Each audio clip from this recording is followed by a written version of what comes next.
somebody says that's just the way I am, that's crap. What is going on, L&M family? I got another one here. Somebody that I've been following. Actually, when I started following him, I thought he was like a theater major because there were different personalities of him showing up on the LinkedIn. And of course, all valuable stuff. And so I got further into Mr. Wally. And just so y'all know, his gig, the work that he does, or maybe more appropriately, the contribution he's making to our industry and this world is transforming leaders. He helps companies retain talent, which we're going to dig into today, and also like deliver profits. So if anybody knows anything about profits or cares about profits, this isn't just touchy-feely, let's train everybody and get along. It's always about business results. He's a speaker, he's a coach, he's a consultant, and a whole lot more. We're going to get to learn all about that, Mr. Wally Adamchick. And before that, and if this is your first time here, you're listening to the Learnings and Missteps podcast, where amazing human beings just like you tell us about how they share their gifts and talents to leave this world better than they found it. I am Jesse, your selfish servant, and we're about to get to know Mr. Wally. Mr. Wally, how are you doing, sir? Well, I'm good. I don't know if I'm as selfish as you are, but we're here for the same reason, is that we want to help people out. So yeah, it's all about me to help you. That's it, man. That's it. I get accused of being so altruistic. Like, man, Jess, you just give so much. I'm like, yeah, but it's not like I just give. I give because it's what keeps me alive. It's what keeps me sober. It's what keeps me sane. Provided I'm contributing, things are great. When I'm just on the take, things are not great. I am not healthy. And that's just a waste. And I mean, I know because I've lived it for way too long. Well, there's a deep message there about service and servant mentality, not rolling over and all of those things. But when we look at the neuroscience of this, when we're giving, and not stupid, I'm selling all my worldly possessions, but I have something I can give. I got a little bit of knowledge, and, maybe I deliver it in a way similar to you with Depth Builder. Maybe we deliver it in a way where people hear it. There's a lot of noise out there, but hopefully we're delivering something that's got some value for folks. And, that's why I wake up in the morning. Yes, sir. Okay. So you said servant mentality, and I think we need to go a little deeper there because, I worked for a company. I worked for TD Industries for over 17 years, and the culture. Now they had like an intentional culture back in the early 2000s, right? Before everybody was talking about culture. I'm sure yes. They like started it in construction almost. And so now their culture was one of servant leadership, and I struggled early because I thought it meant like be nice and, just be a sweetheart, a big fluffy pillow. And it took me a little while to like, wait a minute, it's not just be nice. It's really be respectful. It's not just be pleasant and accommodating. It's set expectations and support people to get there. And if they can't get there, then there's other measures to be taken. So in your work, when you think of this servant mentality, how often do you see people maybe overshoot into the soft, tolerating mediocrity side, maybe confusing what service actually means? Yeah, it's probably a bell curve, right? Where that's, the standard distribution and whatever chunk you want to take of it. But I'd say easily 10 to 15% of the folks, the minute they hear it, they hear nice. Yep. And then there's another 10, 15% that hear like get run over, and somewhere in the middle is the goodness. And look, there's nothing wrong with being nice. There's nothing wrong with holding the door open for somebody when you see him at the mini mart. Yes. And we should do those things at work too. But this is, how do I help you grow? How do I help you get through the door? And that's where tough love may come in too, by the way. With accountability, hey, dude, we've had this conversation 3 times. You're going to have to go home today and think about this. And so, yeah, when we hear servant, it could go back to some youth, some baggage, some mama's house issues, etc. But, what we're really talking about is an intentional collaboration to help you get better. One of my favorite quotes is the answer is yes. Now, what was the question? Right. So, yeah, let's figure out how we can do this. Yeah. Now, okay, so you mentioned tough love. Have you seen a change in the response or the willingness to receive tough love over your time in the work that you've done and the different roles that you've served? Because you've done a lot. I want to say yes, but let me back up a little bit and, talk about the construction industry as I see it. I think this is no science to this whatsoever, but you'll get it and the listeners will get it. I would say, 2/3 of the companies across this construction universe never want guys like you and me to show up because they're doing fine. Yes. They're making money, they're keeping the lights on, and they're in the insanity or the ignorance, and it's fine. There's the TDs and folks like that who, so what if I go with my 2/3 to 3/4, 20 to 30% of the industry is either exemplary, like they set the standard and they want to stay there, or they're aspirational and they want to get there. I dare say, I don't think I've ever changed the culture. I've helped people maintain the culture because a consultant is not going to come in and change your world. We're going to help you change the world. Yes. And I'm saying again, yes. Yeah. It took me a while, but like that first year, I had no idea what the hell I was doing. I still kind of don't, but I'm getting better at it. Anyways, the folks that reached out that were expecting a cultural transformation from a 1-day pep rally training session, I said, sure, let's do it. Hell yeah. So did I. And then guess what? It didn't happen. They were pissed off at me. They were disappointed. And so I had to change the way I was looking and responding to things. Like what you want, maybe it can be done with the 1-day pep rally. I don't know how to do the thing that you want with the 1-day pep rally. So here is what I'm recommending. Or maybe you just need to find somebody that knows how to do it. What do you think about that? Yeah, learning to say no, man. I said no to some stupid stuff. I mean, one of my favorites was time management on a Saturday. Like, yeah, yeah. So, hey, time management. Nobody wants that. Nobody wants to be there on Saturday.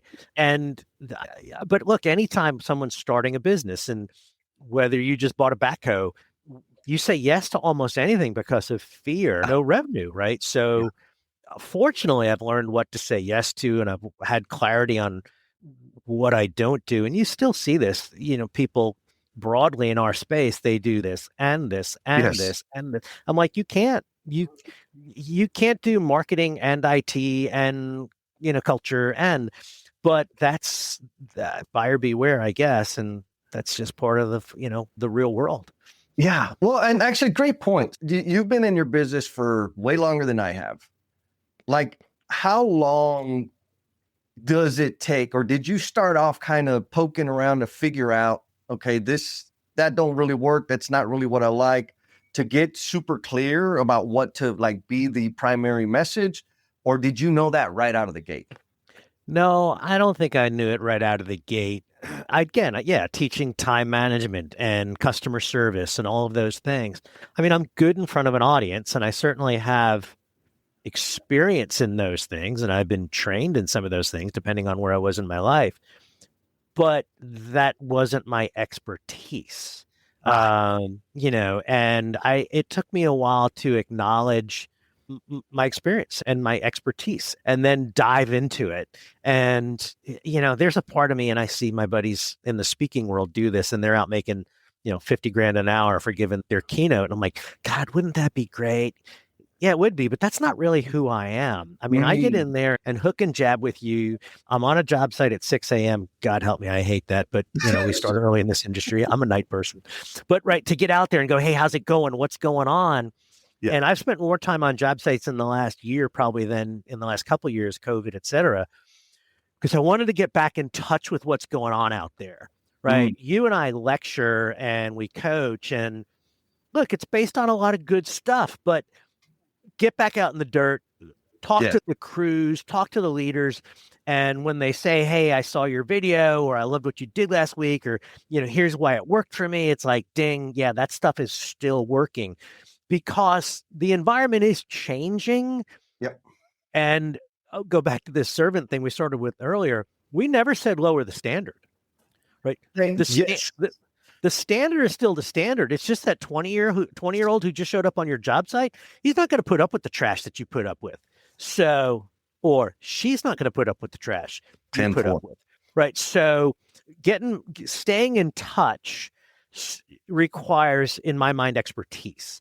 So yeah, those keynoters are wonderful and they perform a role, and I kind of envy them for the money they make. But when the wife comes up to you at the Christmas party and looks at you and says, "Are you Wally?" And you're like, "Yeah." And she throws her arms around you and says, "I don't know what you did to him, but he's different." Yes. That's amazing, because there was a time when the wife came up to me at the Christmas party and said, "You're the SOB that keeps my man away from my kids and me on the weekends and holidays." And I was that guy, right? When I was out running work. We got a job to do. Yeah. Oh yeah, dude, I got too many stories there. It's interesting because in my head, when I'm having those types of conversations, right, about family and self-care and these sorts of things, I believe it 100%, and I'm working like hell to practice it, to be a practitioner of it, not just a freaking mouth noiser about it. But I also know how I would naturally react if I was in their situation. It would be easy. We got work to do. And we go do the work, but it's an unsustainable model. So comparing that to having, a family member come up and say, "Hey man, thank you, because whatever you're doing, it's changed our relationship entirely." That is the beautiful thing. So now, you mentioned keynote speakers making $50K per engagement, which is, I'm with you. Like, damn it, man, that's awesome. Now, on your profile, you list the word coach and consultant, and you talked about how us as consultants can go into a business, but we're not going to transform and sustain your culture. Is there a difference between coaching and consulting and that sort of thing? Do you use it in it? How do you think about the coach consultant idea? There's a lot of confusion out there, and what I'll tell you is my opinion, right? Yeah. To me, coaching is more one-on-one, helping you get better at something. Now, the problem with the word coach is we automatically take it to the sports world. Yep. And, that's a little bit different. And I guess we could be doing group coaching as well. But to me, consulting is organizational. Like, okay, you want to create a program, you want to develop your leaders. Here's a way to do that. Just the way any other consultant would. We have some level of expertise. You could have that expertise in the house, but it's expensive to have it there. You don't need it, at 365. So you bring a consultant in, they charge you a little bit more than, what an hourly rate would be, but they have that, and it's organizational. The coaching is more than one-on-one. And then, is training a separate word? And it probably is. Yes. Right. And that's where we're standing in front of, 10, 20 people, 25, and delivering content. Now, this is where, and you started earlier talking about profit and making money. It all has to make sense, and it all has to have a return on investment. So whether it's training, coaching, consulting, whatever, if it doesn't work, you should fire the person. But that's an admission of something going wrong. But ultimately, when we're talking organizational change and individual change, it requires all of these things probably, right? We have to have an organizational view of what do we want to accomplish. We have to give skills to, a population of, say frontline leaders who are trying to learn leadership. And then there may or may not be some specific one-on-one coaching in there to say, hey, you're the general superintendent, you're kind of the linchpin on this. Let's spend some time together. So it really is a design build approach. Yes. When we put something together, you have to understand context, right? National, local, regional, self-perform, not so, like all of these things are relevant to get maximum ROI. And it's why when we go back to the conversation about expertise earlier, like we have to understand that playing field, so to speak. It's like we don't bring high school solutions into Division One, right? Plistic, they don't work. And it's why you would never hear you or me say cement mixer. They don't exist, right? It's a ready mix truck. But we've all seen that speaker come in and try to make that connection. And it's like, yeah, no. And ultimately, it's not that they're looking uninformed. It's that it's disrespectful to the audience, Yes. to these tradespeople and builders who they just want life to be a little bit better, but isn't that what we all want? We're going to do the L&M family member shout out. This one goes out to longtime supporter, Miss Kirby Coates. She says, there are not enough words to share about the Depth Builder experience.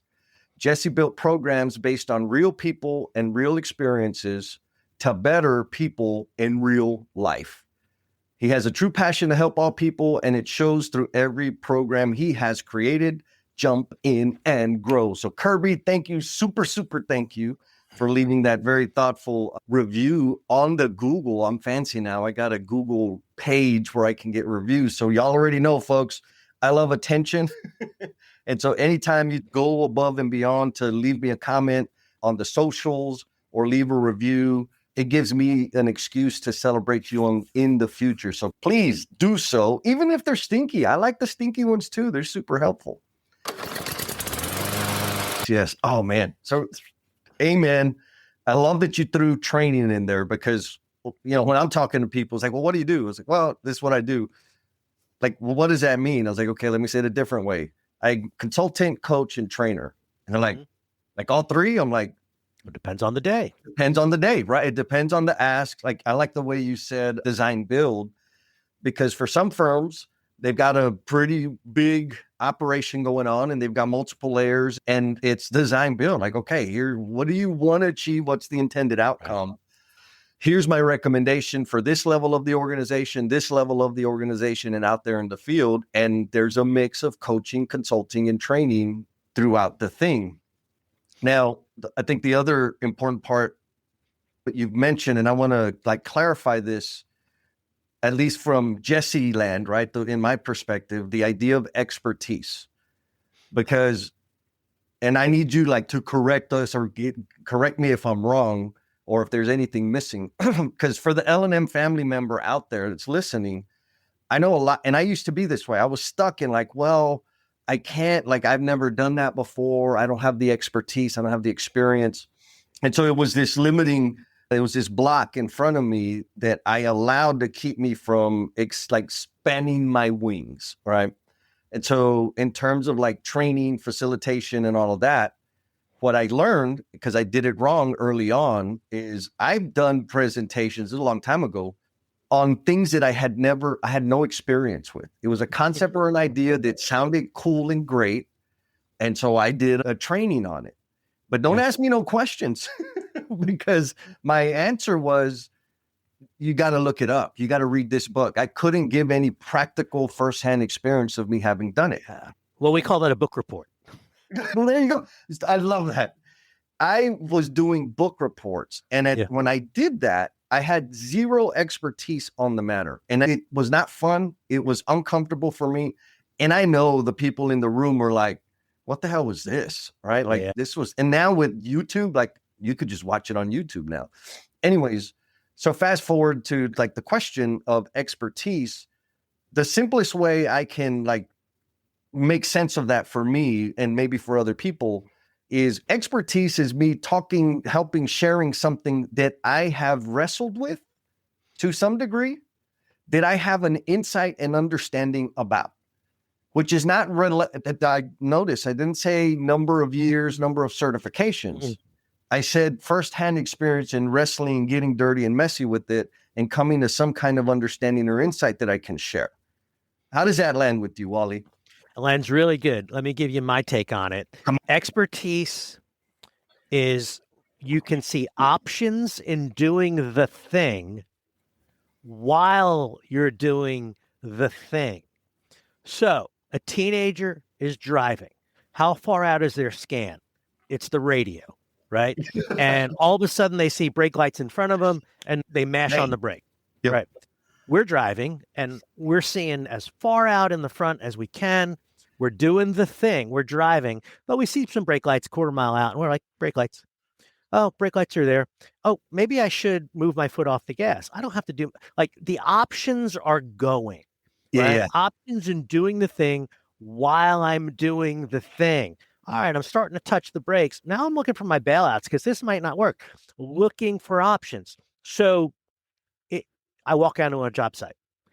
I see things. I don't see the things that the superintendent sees because they see options in doing the thing. They have expertise. So here's what I say from a coaching perspective when it comes back to our world. If your coach can't give you 5 ways to solve your problem, they may not be an expert. Yes. If they say, oh, what you need to do is, oh, no, that's somebody giving you orders. Right. Expertise says, well, you could do this. I don't know if it's a really good idea, but you could do it. You could do this. You could do this. You could do this. And here's the problem with expertise is you think you know the answer, and then you become less of a listener. Yeah. And that is the risk for leaders because they have been there, they have done that, they have seen it fail or work. And then when the 22-year-old comes on the job site, they're like, yeah, that was stupid. Shut up and dig. And then the kid never says another word. So Yes. long answer. Expertise is you can see options in doing the thing while you're doing the thing.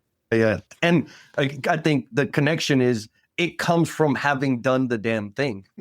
Like if you've never done it, you won't know. Yeah. Or, if you spend enough time around it, though, that substitutes. Like, I don't have to get bloody to understand a bandage is required when someone is bleeding, right? I mean, Sure. right. So, one of my favorite ones is the restaurant industry.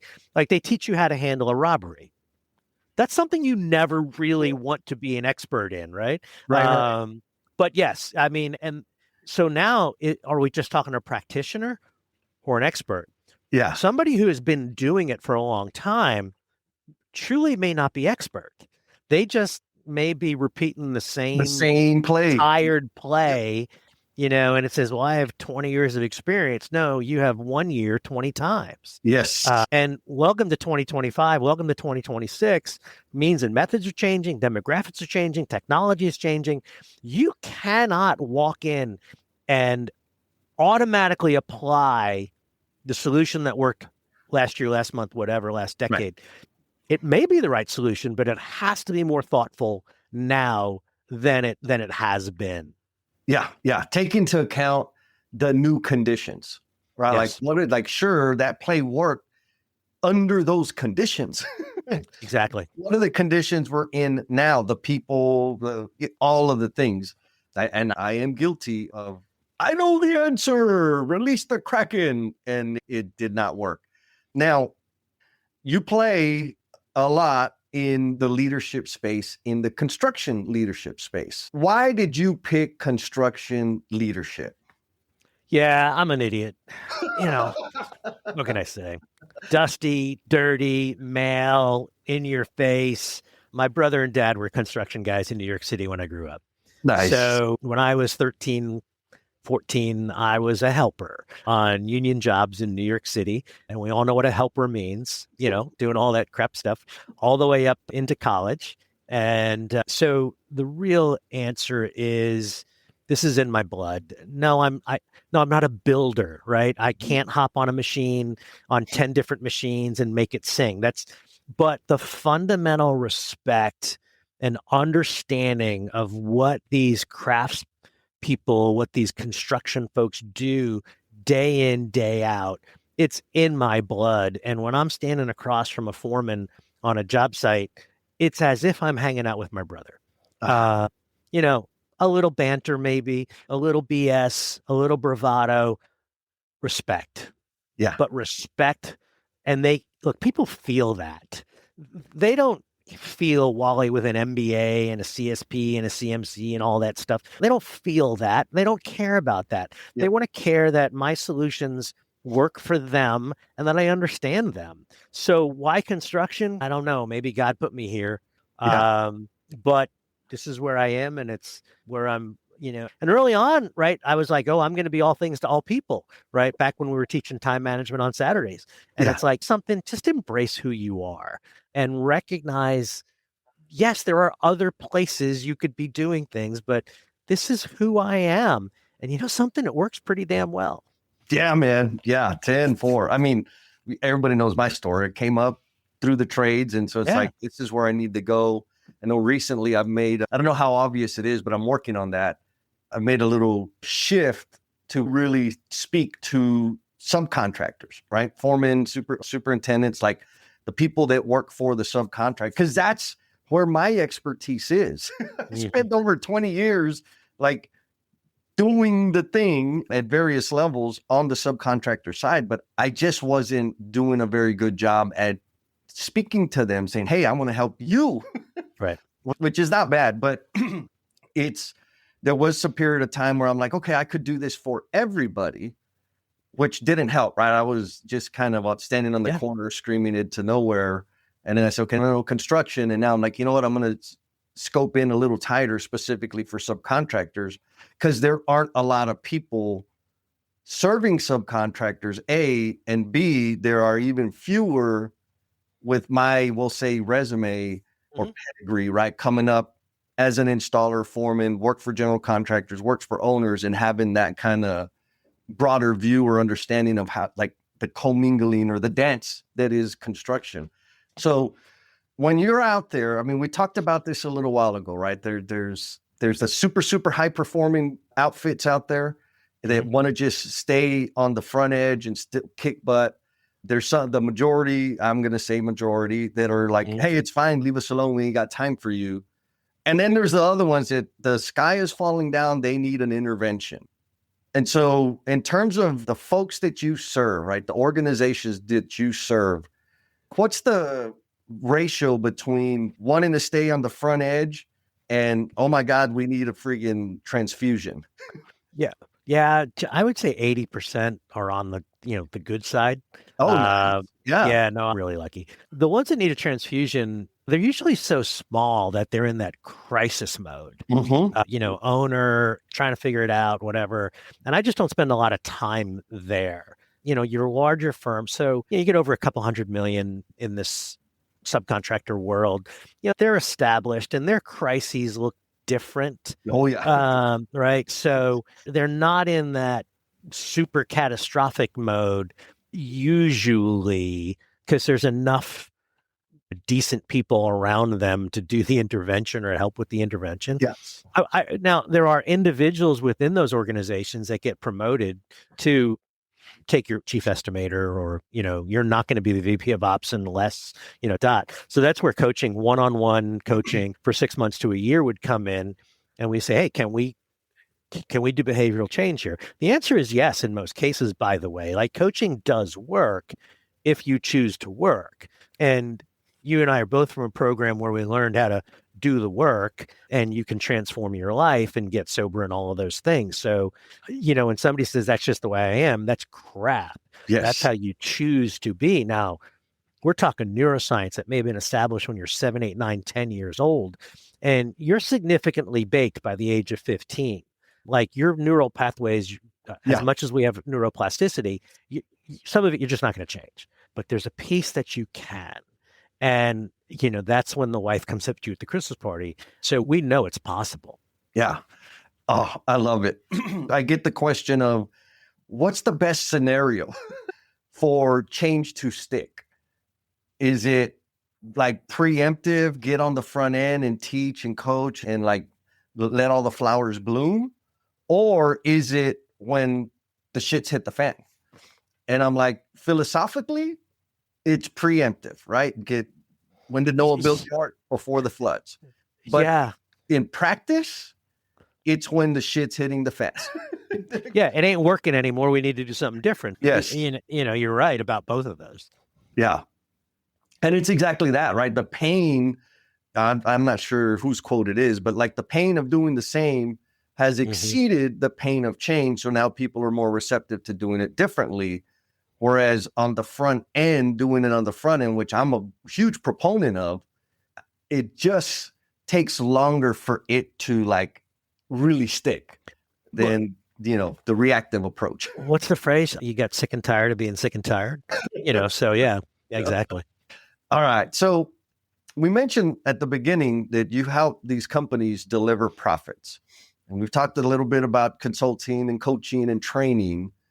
So what's the connection between the types of services that you and I provide, attraction and even retention of talent, and profits? Yeah, so it's a math problem that if culture is better, so I'll broadly say that because leaders are not jerks and those kinds of things. If culture is better, people choose to stay because we all know the line that people don't leave companies, they leave bosses, right? So if I've got a great company and I've got a great boss, people choose to stay. What does that mean? Well, that means turnover went down. How much? Probably about 20%. If you compare, expert with good, and then probably another 15% if you go to like you suck. But so there's a measurable decrease in turnover, which we know increases safety, increases productivity, and those two things then increase profitability. Yeah. Now, I'll give you another way of looking at it from a guy who implemented all these things and created an incredible training center, et cetera. Many times great place to work since he started the initiative. They're growing like crazy in a good market in the Southeast. He says, something, Wally, I don't know what the ROI is. I just know my life is a hell of a lot easier. Yes. Yeah. I'm going to be rude, Wally. I get in these, not all the time. And it's usually a red flag of like, oh, we're going to, we may or may not have a long-term relationship here. Right. Is what's the data? What's the ROI? What's the ROI? I'm like, okay, I appreciate your question. And in my head, what I'm thinking is, what was the data analysis you did on getting married? What was the data analysis you did on deciding to have children? Like, I understand where you're... Because if you did that analysis, you wouldn't have had children. Right? Like, what's the ROI on that? Oh, you're going to be negative at least $1 million per child, like over the lifetime. Yeah. Like, for real? This is what we're going to talk about? But I understand it, and I'm with you, right? There is a connection. There is a line between... I mean, hell, man, I'm sure you've heard this many times. It seems like every training I do, or whatever, consulting, whatever I'm doing, there's folks in the room, 15, 20, 30-year veterans in the industry that will say, man, I've been around since, whatever, and this is the first time I ever got any training. You get that? All the time. That crew lead is the most underserved and, on the face of the earth. One day somebody gave him some keys and a tool and a clipboard, now keys and an iPad, and said, you're in charge. And God bless them, they pull it off. But we'll transition into, we got a mental health issue. And part of it is because we bury these guys. Yeah, totally. I mean, that experience is what motivated me early in my career when I was superintendent at the time. Well, it was also money, right? Because the company I worked with was an employee-owned organization, and we got bonuses by the project. Anyways, when I got to superintendent level, I just assumed all the other foremen that kind of did the same thing. And they did not. And like the experience was, I was pretty good at installing. I got promoted. I sucked. They told me I sucked for a year. I figured out I got better. Then I got promoted again. They told me I sucked for a year. Right. And now I'm a workaholic. So I love the challenge and I'm super competitive. And so I put in a ton of time, not just like doing the job wrong, but learning how to do it, like for real, learning how to read the estimates and how to make labor projections based on what the estimate is and our production rates are. And then I'm like, why aren't we teaching our guys this? We're just, now don't get me wrong.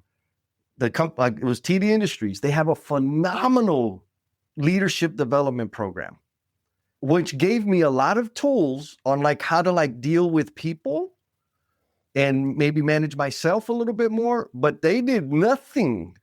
They had nothing that helped me be a better foreman. to help Yeah. me be a better superintendent, like to do it within the context of that organization. Yeah. And so that's where the train for me, I'm like, I'm going to teach my guys how do you plan? What are the key characteristics of an actionable plan? How do you measure the performance of the plan? How do you learn from that? And how I was doing it, one, to help them, but also because I was, I wanted my bonus. And if they did a better job planning, I got a bigger bonus, or we got bigger bonuses. And so what I could also see as an employee owner of the company was, man, there was that foreman and the superintendent leap where people either made it and they were like, it was extremely taxing for that person. Yeah. And it was very expensive for us because there was a lot of mistakes and super expensive. And the same thing at the superintendent level. And so when we started doing the training, I was doing it at the bar with my buddies, right? Like, hey man, I'll show you how I read the estimate and the budget and whatever. And then eventually I became responsible for doing the thing. We saw a dramatic impact. Now in terms of operating income, huge. It was amazing. But we also, which I wasn't paying attention to back then, saw major impact in like the quality of life our foremen and superintendents were experiencing, which was something I did not pay attention to back then. Now I do. And so in terms of like quality of life for the frontline leaders, is that your primary focus, like that audience?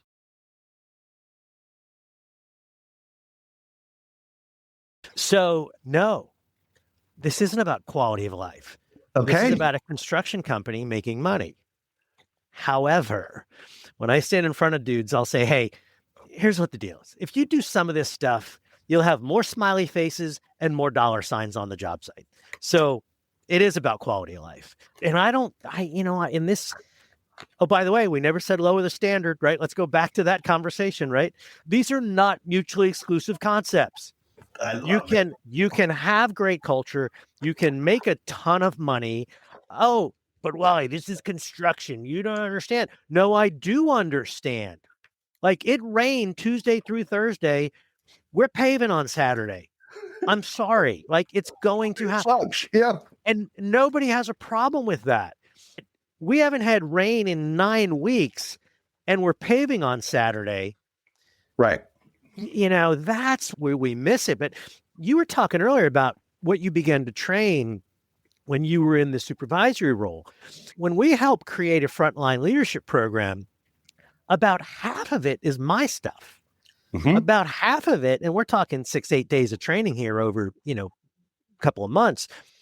It could be planning, right? For sure. Hopefully they've learned that, but short-interval scheduling. How did we create an estimate? One of the most fascinating classes because nobody knows how the estimate is created. Right. And, if you're talking, a dirt guy, for example, they've got ag tech and Google Earth and this and that. They've got $100,000 worth of software just to put the bid together. Right. So, and they're out there walking the job and they're flying it with drones and the field guys are going, oh, you really didn't just throw a dart at a dartboard? Equipment utilization. Right? How much are you going to charge me for this D7 and why, et cetera?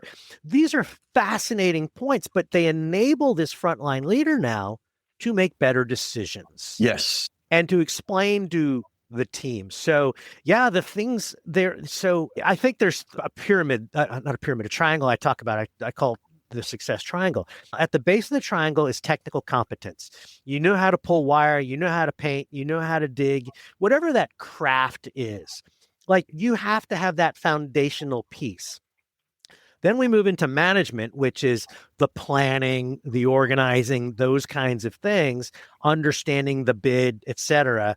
And then there's leadership, which arguably is generic, right? How do you get along with people, et cetera? There's nuances within our industry about culture, the way people are and stuff like that. But you got to do all of those things. And what you talked about is you went through those 3 progressions. Like you were good, you got promoted, you suck. You were good, you got promoted, you suck, right? And you went through those progressions and you made it. And a lot of guys are doing it, but they haven't made it. And what I mean by that is life is brutal. Yes. And they go home and they don't see their kids and it's all like even in the best weeks, there are long hours. So it doesn't have to suck.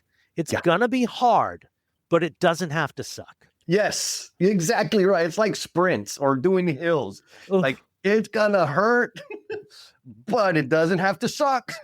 Like And it gets better. it gets better. You got to put in the work. But I think, one of my whiny whines of today, and this is just more evidence of how hypocritical I am, Wally.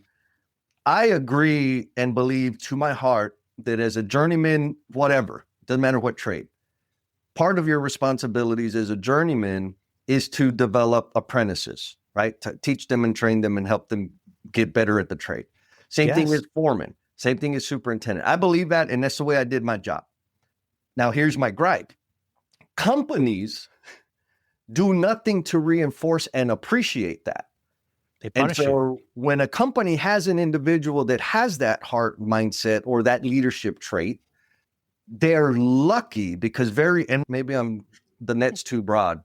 There are very few companies that have actually earned that leadership from their individuals.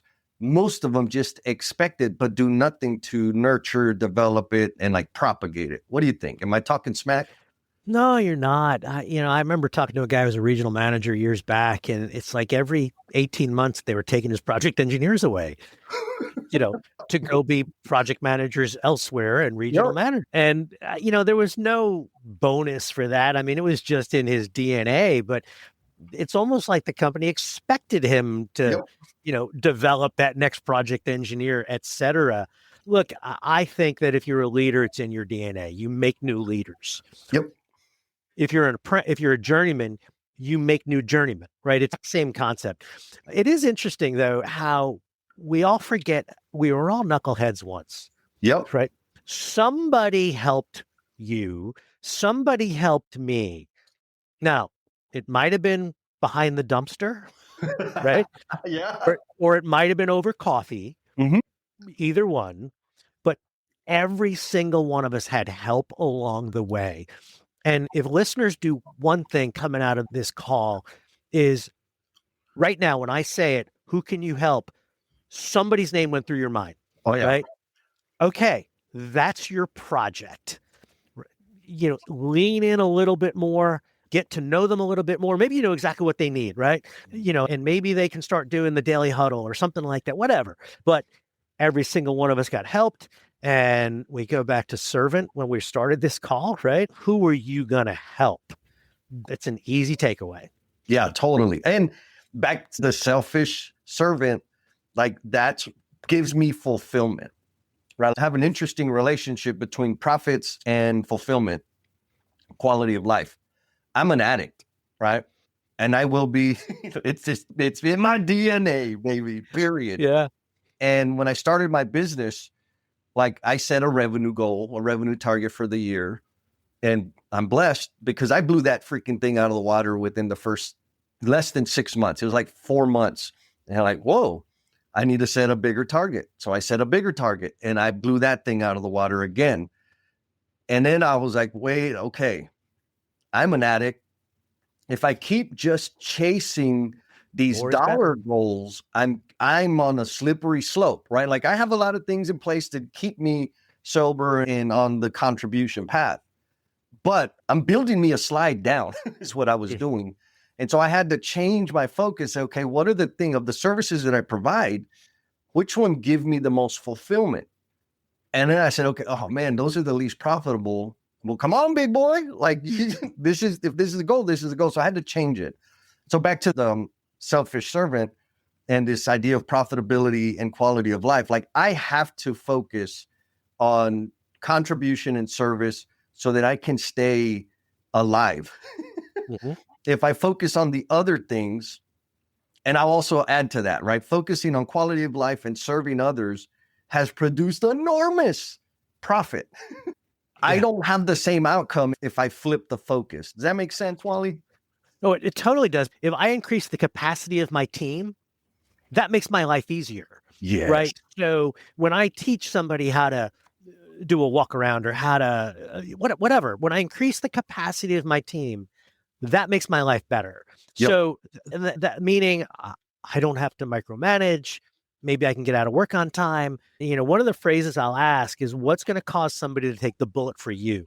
Ooh, ooh, yeah. Meaning, it's Friday afternoon. We're dirt guys. There's a tropical storm coming in, and Jose makes the decision to walk the job one more time to make sure erosion control is in place. Yeah. Right. That's what we're trying.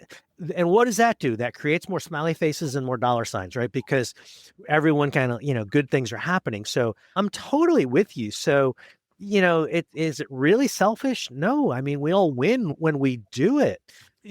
And that's a growth mindset, Yes. right? It's not a deficit mindset of, oh, if I give to you, and I are competitors. Yeah. We do the exact same thing for the exact same people in a several $trillion industry. Yeah. I'm fairly confident I'm still going to be able to put food on the table, though I have done this, right?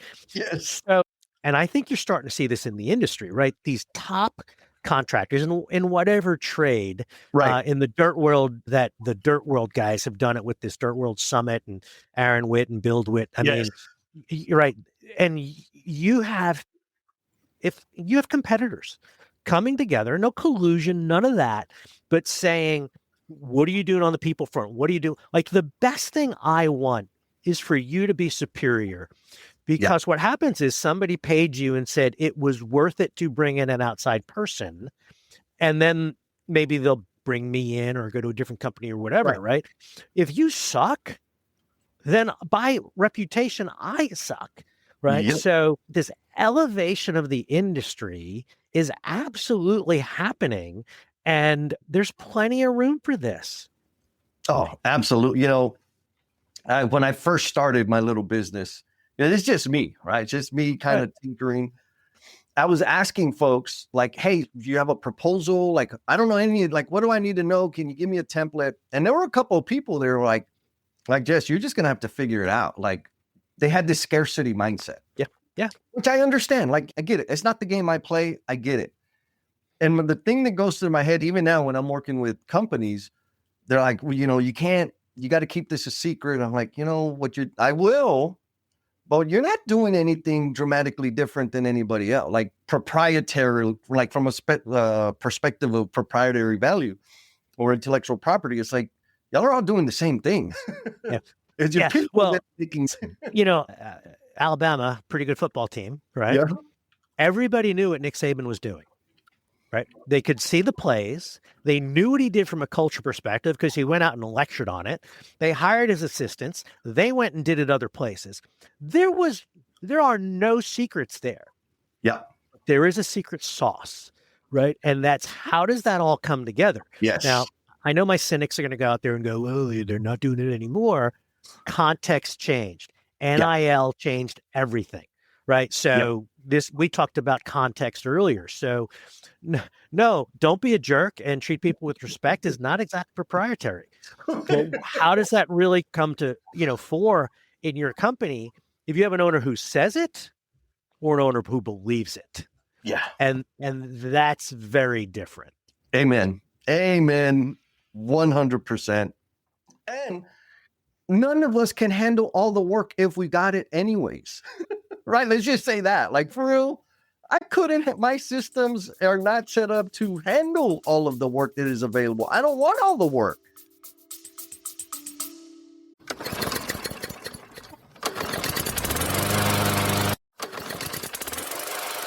"2026 is right around the corner, and I want to help you make this year the year you finally put yourself first.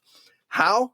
With the Self First Framework. There's a full half-day webinar that's going to give you the tools and the tactics to plan effectively, to finally make room for yourself in your schedule, and to execute daily so that you can dominate the day. I know 4 hours is a big commitment, so maybe you want a little more intel before you go all in. And that's perfect because I got a sweet little webinar that you're invited to. There's a link down there in the show notes. Pick the date that works best for you. Sign up for the webinar and let's do the damn thing.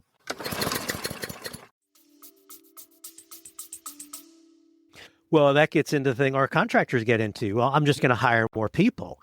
And then you lose contact with the customer and you lose quality. And that's a decision you get to make, Yeah. right? That's a choice you get to make. I have buddies who run multi-million dollar businesses and have 40 employees. Yeah, you know something? I like having, I'm going to use the word an intimate relationship Mm. with the owners or presidents that I work with. So, you know, that there's this deep level of trust where I could probably pick up the phone, you know, and there's your popular client, you know, the people you're working with right now, Right. right? And call and go, hey, I got a question. I have a question of you. Mhm. And they're like, yeah, what's up, Wally? Well, I don't, sorry to bother you on Friday. You know what? It's like, don't worry about it, brother. It's Like, cool. what's up? Yep. You Yep. know, and, but those are the type of people we associate with. Right. Those are the type of people who want to get better.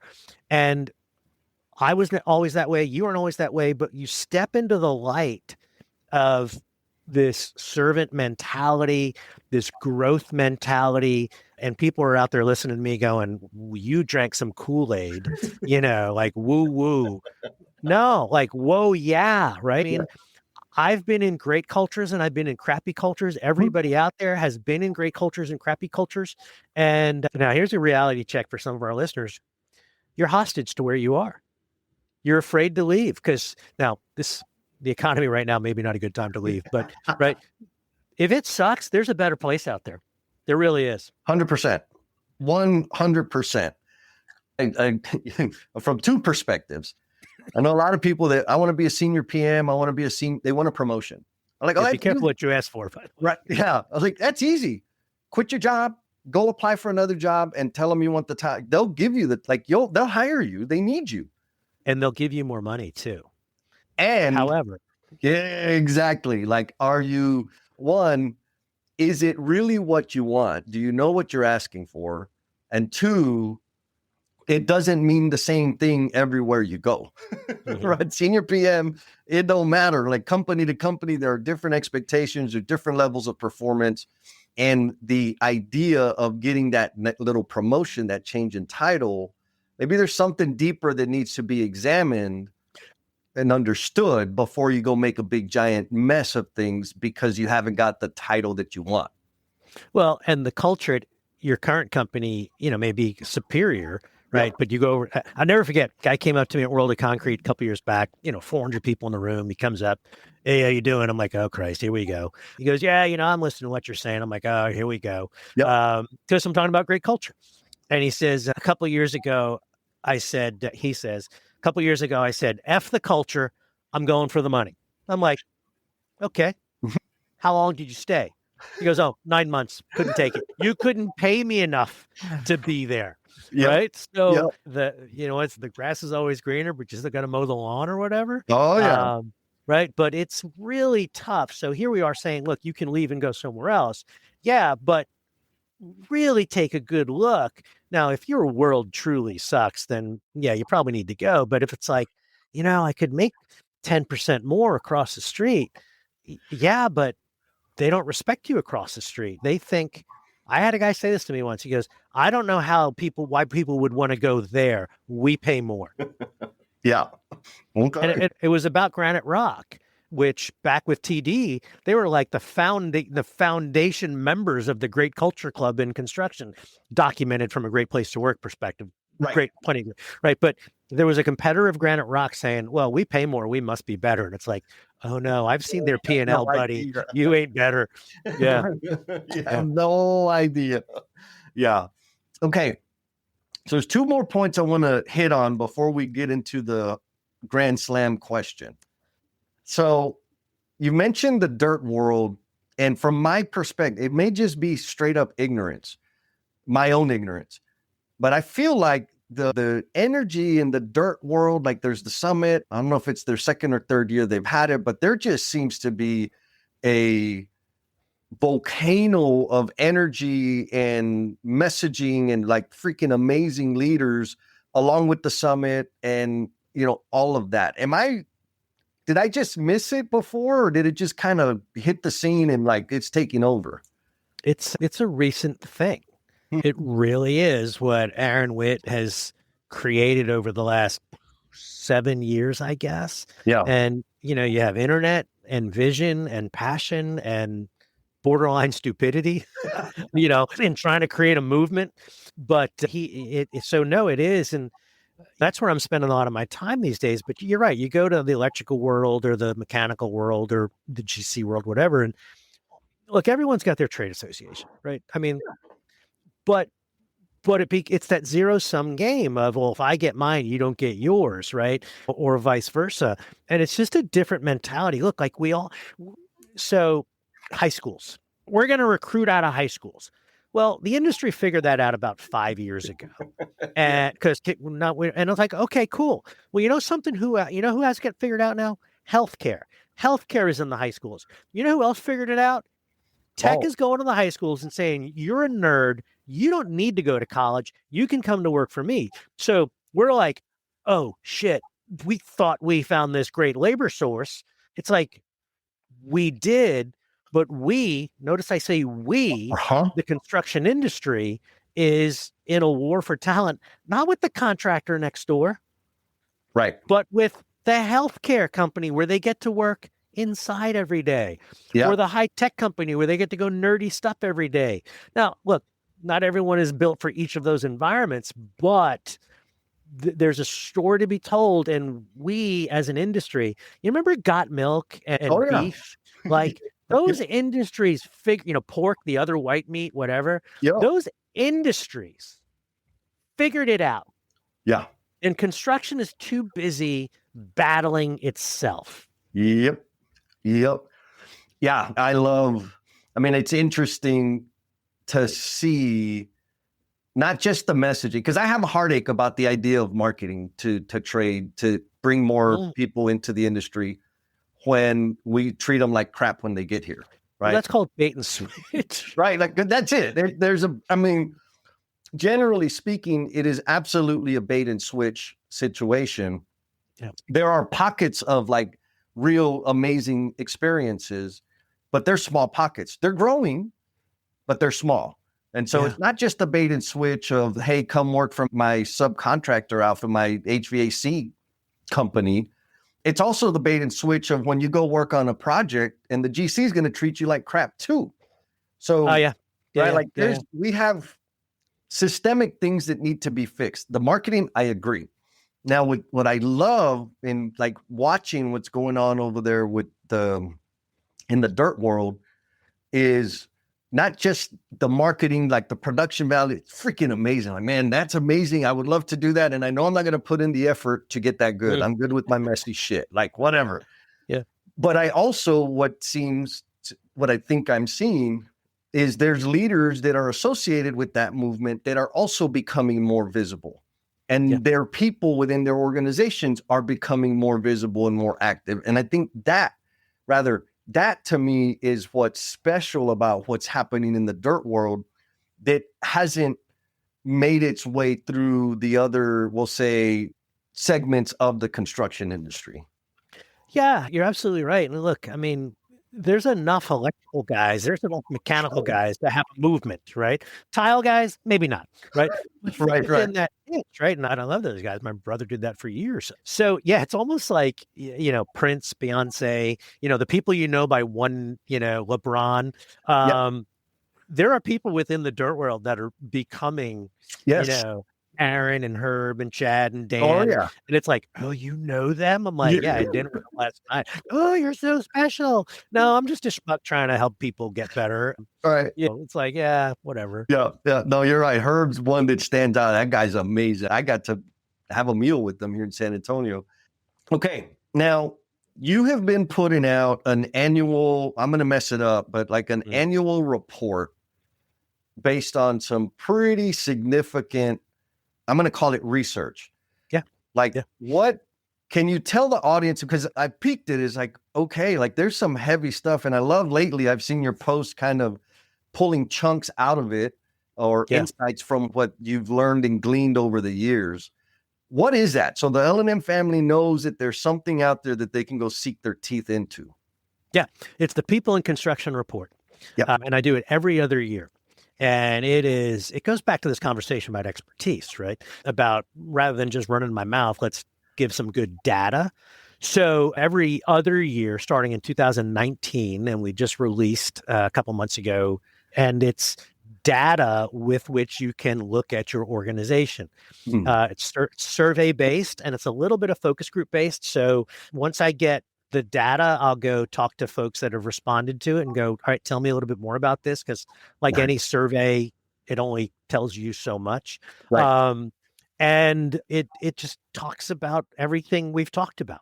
Yeah. It talks about the field. There's universal themes, the field office chasm, how do you bridge that? Yeah. Mental health is a new mega trend, that is out there over the last couple of years. So yeah, it's the People in Construction report, comes off the People in Construction survey. You can go to wallyadamchick.com and get it. I don't Nice. firewall it. I don't ask you for your email. I'm too lazy. For those of you on LinkedIn, you can go right to my profile and it's right there. It's a red cover this year, People in Construction report. And it's pretty good data. And goes back to your question earlier about profitability and all that stuff. Like there are very few places where you can look at culture, profit, right? Because these are all dependent variables. But I try to give as much data here so people can just kind of see some of those dependencies, because you're never going to be able to say Jesse did a program, we made more money. It's like we're the piece of equipment. Oh, we got a bigger backhoe, we were able to move more dirt. Okay, I can show that one. Yeah. So yeah, People in Construction report, go get it, take a look at it. Beautiful. Yeah, it's super valuable. I like there's the correlation, right? Like if I got a backhoe with a bigger bucket, I'm going to move more yards. And that's a math question. The stuff that we do, in some cases, I'm like, yeah, there's a direct correlation. I can do the math and show it to you, but you gotta let me do that. Yes, you measure turnover. Right. One less guy left. Was that because of you? Because his wife had a baby? I don't like. Yeah. So it's a bit of a leap of faith on our stuff for sure.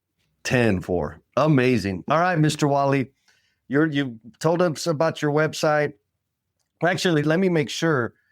I'm sure folks out there listening, they're saying, man, I need some more of the Wally. So we're going to give them your LinkedIn, the profile link. We'll get the website in the thing so they can get the People in Construction report. But if they want like a super awesome, like baller that has massive expertise to come and help their company, do you have bandwidth for that? Should they call you? Well, first of all, a phone call is always zero, and it doesn't cost anything, right? Right. And it's just like another podcast, right? I mean, it's like, let's share information, let's talk, and you never know, right? What makes sense and when makes sense. There's always a little bit of bandwidth, right? But I'm learning, like you, not to put as much. My 2 Februarys ago, I worked. When I say worked, I mean stood in front of every single weekday, every single day, right? So 5, 10, 15, 20 days. Like I made a lot of money. Yeah. And then Memorial Day weekend, I had 102-degree fever for 48 hours. Oh, geez. No way. Yeah. So that's the body going, not going to let you do this anymore. But so like you said, if they want to know more, I mean, I post 5, 6 times a week on LinkedIn. So you'll either love me or hate me after tracking me on LinkedIn for a little while. And then, a DM and an email is fine. Excellent. All right. Well, are you ready for the grand slam closing question, Mr. Wally? I don't know, but I have to be. You got to be. Here we go. And I imagine with the amount of interaction, the caliber of leaders that you've supported in developing themselves, and also the leader that you are, I'm really eager to hear your answer. So here's a question. What is the promise you are intended to be? A little bit of background. A couple months ago, I was driving from North Carolina, Raleigh to the coast, doing a speech out in New Bern. For those of you who don't know the eastern part of North Carolina, it's like driving through West Texas. I mean, flat. There's nothing, right? There's no gas stations. There's nothing. So there's about an hour of me going, I'm not done yet. Like I'm aging, but I'm not done yet. Why am I not done yet? Because I know more than I've ever known, and I'm humbler than I've ever been. So the promise is to be a better human being. And what does that mean? To put goodness out in the world so that it can be manifested further. My world narrowly happens to be job sites, but the person at the airport, man, I really try to be nice. I'm a jerk every day, to some degree. I mean, we're human, right? Yeah. But I think the promise is to put goodness out there because, man, we need a lot more of that these days.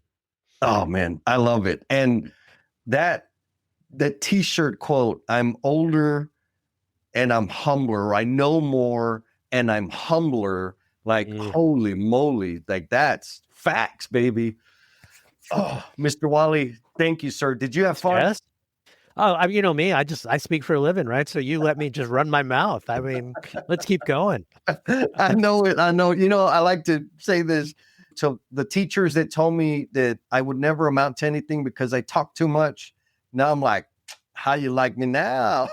But I loved it, and you and I could go on all day. But the real message to the listeners is all of this is possible, right?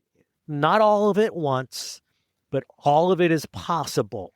Like who you and I are today was unenvisioned a couple of years back. For me, 20 something years back, right? Right. So, fear, self-serving, whatever, goodness is possible. Growth is possible. The fact that you're listening to this is nice. Take something and do something with it. That'll be better. Thank you for sticking it out all the way to the end. I know you got a whole lot of stuff going on. And in appreciation for the gift of time that you have given this episode, I want to offer you a free PDF of my book, Becoming the Promise You're Intended to Be. The link for that bad boy is down in the show notes. Hit it. You don't even have to give me your email address. There's a link in there. You just click that button and you can download the PDF. And if you share it with somebody that you know who might feel stuck or be caught up in self-destructive behaviors, that would be the ultimate. You sharing that increases the likelihood that it's going to help one more person. And if it does help one more person, then you're contributing to me becoming the promise I am intended to be. Be kind to yourself, be cool, and we'll talk at you next time. Thank you for sticking it out all the way to the end. I know you got a whole lot of stuff going on.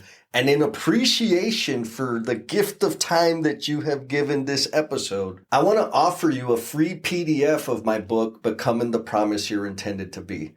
The link for that bad boy is down in the show notes. Hit it. You don't even have to give me your email address. There's a link in there. You just click that button and you can download the PDF. And if you share it with somebody that you know who might feel stuck or be caught up in self-destructive behaviors, that would be the ultimate. You sharing that increases the likelihood that it's going to help one more person.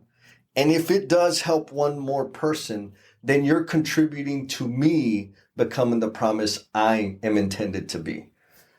Be kind to yourself, be cool, and we'll talk at you next time. Peace!